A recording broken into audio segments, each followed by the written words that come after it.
अगर इस सृष्टि में सबसे ज्यादा किसी को दंड दिया जाता है तो आत्महत्या करने वाले को। बहुत निंदा की गई आत्महत्या करने। ये खिलवाड़ नहीं है जो लोग अपने शरीर को नष्ट करने के लिए सोचते हैं। मतलब बहुत समय तक तो इनको पहले प्रेत बनना पड़ेगा जो आत्महत्या करते हैं, तड़पते रहेंगे, जल भी नहीं मिलता पीने को, बड़ा कष्ट में जीवन, फिर अधो योनियों को प्राप्त होते, बहुत मुश्किल। पता नहीं किस कल्प में फिर करुणा निधान इसे मनुष्य शरीर दे। आत्महत्या करने वाले ध्यान से इस बातों को सुने जिनके मन में कभी आत्महत्या के विचार आते हैं।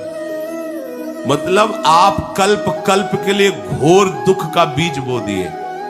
शरीर रोगी है, या समय प्रतिकूल है, या आप किसी पर विजय नहीं प्राप्त कर पा रहे, परीक्षा में पास नहीं हो पा रहे, या आपके अनुकूल कोई बात नहीं बन रही, तो मरना जरूरी है क्या? मरने से समस्या का समाधान हो जाएगा क्या? हम तो कहते हैं कि अगर तुम्हारे अंदर इतनी ही बात आ गई कि मैं शरीर को नष्ट कर दूंगा, अब जीना नहीं, तो आज से भगवान के लिए जियो, तुम दूसरों की कामना पूर्ण करने वाले बन जाओगे।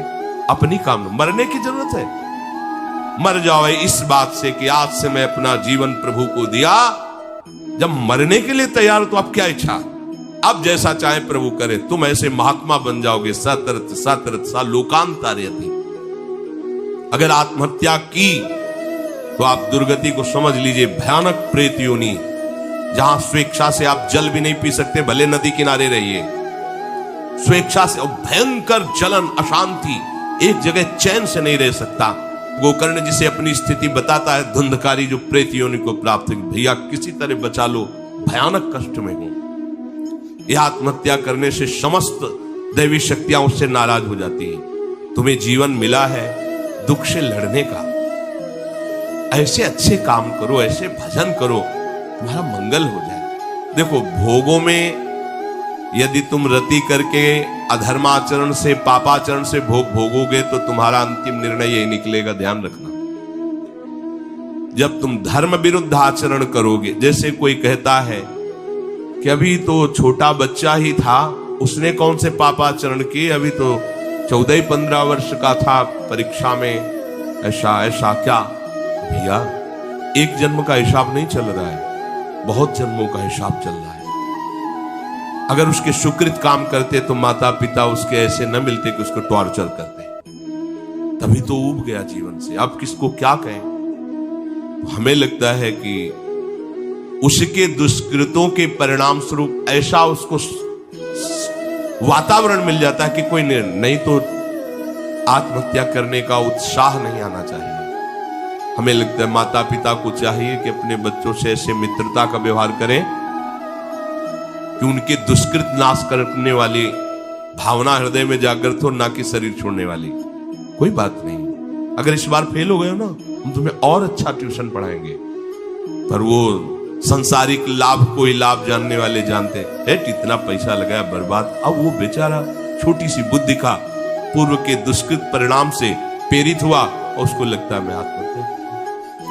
किसानी में सफलता नहीं मिल, लगता है आत्महत्या कर लो। पति अनुकूल नहीं मिला, लगता है आत्महत्या कर लो। पत्नी अनुकूल नहीं मिली, बोले आत्महत्या। ये कोई निराकरण है तुम्हारी समस्या का? समस्या का निराकरण तो विवेक से होता है।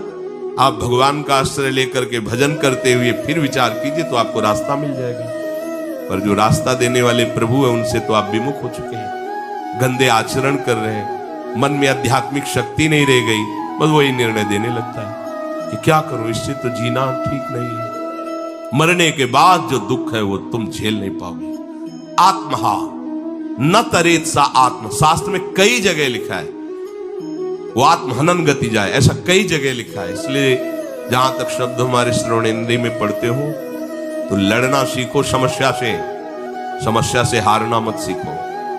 समस्याएं तो आती रहेंगी, लेकिन तुम्हारा जो जीवन है बार बार नहीं मिलेगा। और नाम जप करोगे तो सबसे जीत जाओगे। नाम जप करोगे तो दूसरों को भी बचाने वाले बन जाओगे। नाम जप करोगे तो सही बात, तुम्हें कोई डिप्रेशन में डाल सके, आज तक ऐसी कोई समस्या पैदा नहीं हुई।